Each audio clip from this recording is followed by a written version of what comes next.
Salut à tous, salut la guilde, j'espère que vous lootez bien, même en vacances. Moi personnellement je suis pas là toute la semaine, donc c'est pour ça qu'il y a un petit peu moins de vidéos en ce moment, mais je vous oublie pas et je vous ai posté donc une petite news, notamment des retours de Rob.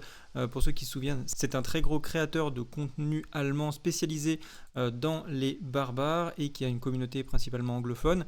Et il s'est fait inviter récemment aux États-Unis pour aller tester en avant-première la prochaine extension, mais surtout la nouvelle classe. Et comme vous pouvez le voir, il y a pas mal de streamers très connus américains, dont certains qui vraiment maîtrisent pas trop mal le jeu.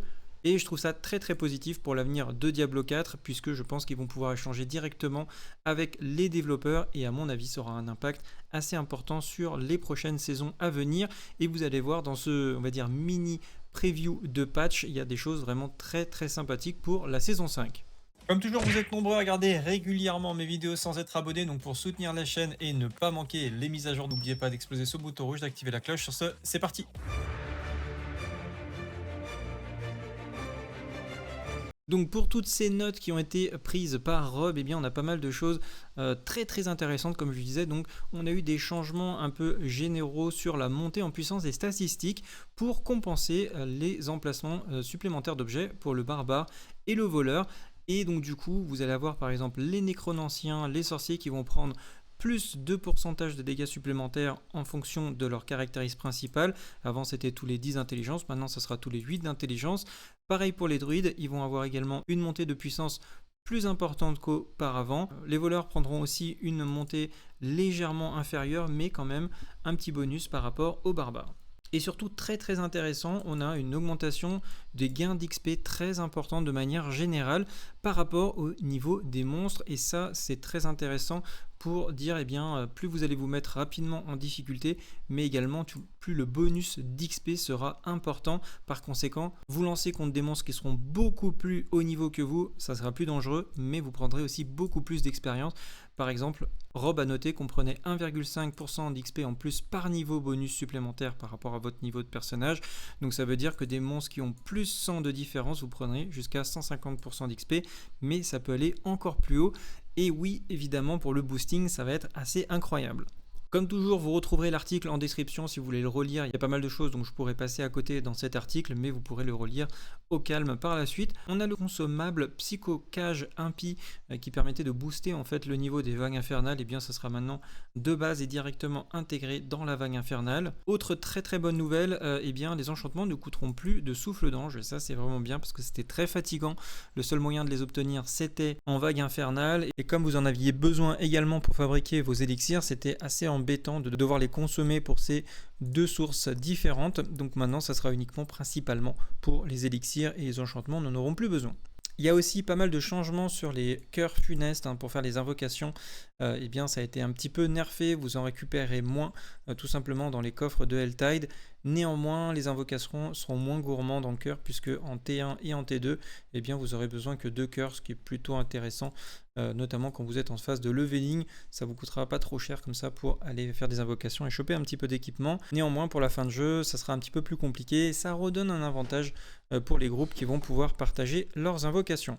Au niveau des hordes infernales, Blizzard semble avoir écouté les retours de la communauté avec quasiment que des buffs à ce niveau-là.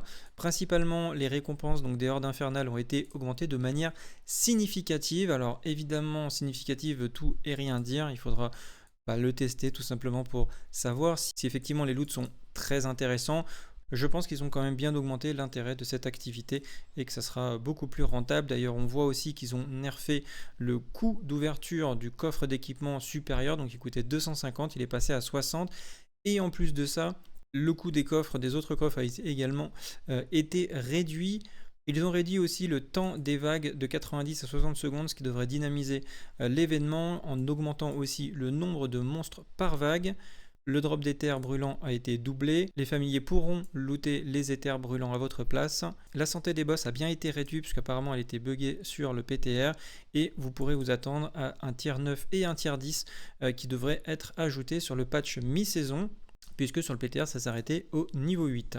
On va voir pas mal de changements aussi au niveau des différentes classes. Je vous laisserai prendre connaissance des changements concernant vos classes, mais globalement on verra que le guerrier a été un peu nerfé sur pas mal de choses.